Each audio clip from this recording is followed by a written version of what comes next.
પરીક્ષાઓ ના લેવાય. લગભગ 6 વાગ્યાના આવ્યા છો ને, 5 વાગ્યા.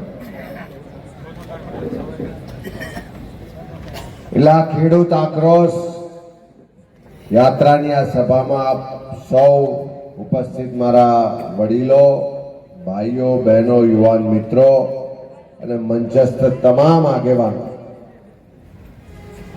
આજે સવારે સોમનાથ દાદાના આશીર્વાદ લઈ અને આખા ગુજરાતના ખેડૂતોની જે તકલીફ છે, જે પીડા છે, જે દર્દ છે, જે આક્રોશ છે, એને વાચા આપવા માટે શરૂ થયેલી આ ખેડૂત આક્રોશ યાત્રા આખા દિવસે ભ્રમણ કરતા કરતા વચ્ચે ખેડૂતોના ખેતરોની મુલાકાત લીધી, અનેક લોકોની વાતો સાંભળી, અનેક લોકોની તકલીફો, દર્દ, પીડા પ્રત્યક્ષ જોઈ, જાણી અને આજે કેશોદ ખાતે પહોંચી છે.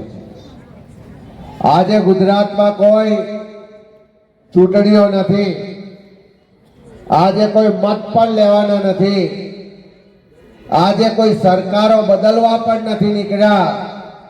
પણ આ યાત્રા પ્રદેશ કોંગ્રેસ સમિતિ દ્વારા કરવા પાછળનું એકમાત્ર કારણ કે જે ગુજરાતના ખેડૂતો, જેને આપણે જગતનો તાજ કહીએ, જે મહેનત, પરસેવો, લોહી રેડી અને પોતાના ખેતરમાંથી અનાજ ઉત્પન્ન કરે અને આખા દુનિયાનું પેટ ભરે, એ જગતના ખેડૂતની જે તકલીફો છે, જે પીડા છે, એની જે ફરિયાદો છે, એનો જે અવાજ છે, જેને આ સરકાર સાંભળતી નથી, એ અવાજને બુલંદ કરવા માટે આ યાત્રા લઈને નીકળ્યા છે. અને સૌરાષ્ટ્રથી એટલા માટે શરૂઆત કરી કે આખા ગુજરાતમાં પણ સૌથી વધારે જો કોઈને તકલીફ હોય તો સૌરાષ્ટ્રના ખેડૂતોને છે. અહીંયા એક બાજુ દરેક ખેતરમાં જોઈએ તો મગફળીનો પાક તૈયાર હતો, ક્યાંક સોયાબીનનો પાક હતો, બધો જ પાક બરબાદ થઈ ગયો. અને સરકાર પાસે જે અપેક્ષા હોય કે સરકારને માય બાપ કહીએ. અહીંયા સવારે કોઈ કહેતો હતો કે મીડિયાના મિત્રો પૂછે છે કે કોંગ્રેસ સરકારને ઘેરવા નીકળી છે. ભાઈ, આવા તકલીફના સમયમાં સરકારને ના ઘેરીએ તો કોને ઘેરવા જઈએ? વિધાનસભામાં તો 162 ની બહુમતી છે. પંચાયત થી લઈને પાર્લામેન્ટ સુધી ભારતીય જનતા પાર્ટીનું શાસન છે. પૂજાભાઈ ઓડિયો સંભળાયો કે નરેન્દ્રભાઈ એમ કહેતા હતા કે એક વખત તક આપો, પહેલી કેબિનેટમાં ખેડૂતોના દેવા માફ કરી દઈશું, ખેડૂતોની આવક બમણી કરી દઈશું. આ ગુજરાતમાં તો 30 વર્ષથી સરકાર છે, પણ દિલ્હીમાં પણ ત્રીજી વખત વડાપ્રધાન થઈ ગયા, પણ હજુ સુધી જે પણ વાયદા કર્યા હતા, જે પણ વચનો આપ્યા હતા, જે પણ ભાષણો કર્યા હતા, એમાંનો એક પણ વાયદો, વચન કે ભાષણ આજ દિન સુધી પૂરું કર્યું નથી. અને અહીંયાના ખેડૂતો જ્યારે રજૂઆત કરવા જાય, જ્યારે ફરિયાદ કરે, જ્યારે આંદોલન કરે, એની વાત પણ ક્યાંય સાંભળવામાં નથી આવતી. હમણાં કમોસમી વરસાદ થયો, એક બાજુ કુદરત રૂઠે અને બીજી બાજુ જે સરકાર આપણે બનાવી છે, ગુજરાતના લોકોના મતથી બનાવી છે, એ સરકાર કોઈની વાત સાંભળતી નથી.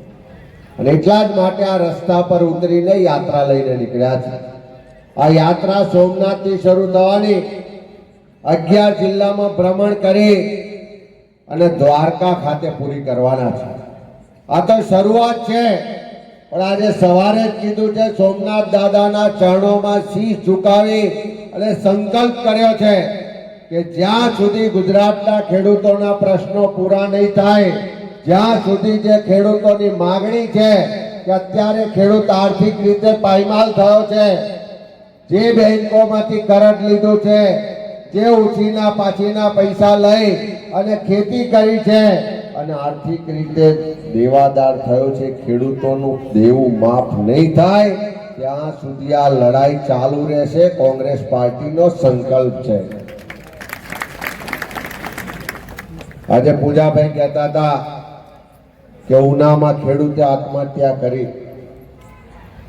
એ પહેલા દ્વારકાના ખેડૂતે આત્મહત્યા કરી. ગુજરાતમાં અલગ અલગ વિસ્તારોમાં દિવસે દિવસે એટલી ખરાબ પરિસ્થિતિ છે, એક પછી એક ખેડૂતે આજે આત્મહત્યા કરવી પડે એવા દિવસ આવ્યા છે. આજે ચોક્કસ યાદ કરવી પડે, કોંગ્રેસની દેશની સરકાર, મનમોહનસિંહજી વડાપ્રધાન હતા, સોનિયાજીના નેતૃત્વવાળી સરકાર હતી. આખા વિશ્વમાં મંદી ચાલતી હતી, બેંકો બંધ થઈ જાય એવા સમયમાં જ્યારે ખેડૂતો પર આફત આવી ત્યારે મનમોહનસિંહજીની કોંગ્રેસની સરકારે એકી ઝાટકે 72,000 કરોડ રૂપિયાના દેવા માફ કર્યા હતા. અહીંયા પાલભાઈ કીધું એમ 5-25 ઉદ્યોગપતિઓ હોય એના 25 લાખ કરોડ રૂપિયાના દેવા માફ થાય, પણ જગતનો તાત એવો ખેડૂત આજે તકલીફમાં હોય, આત્મહત્યા કરતો હોય અને એના દેવા માફ કરવાની વાત આવે ત્યારે આ ભારતીય જનતા પાર્ટીના કાન નાક બંને બંધ થઈ જાય છે.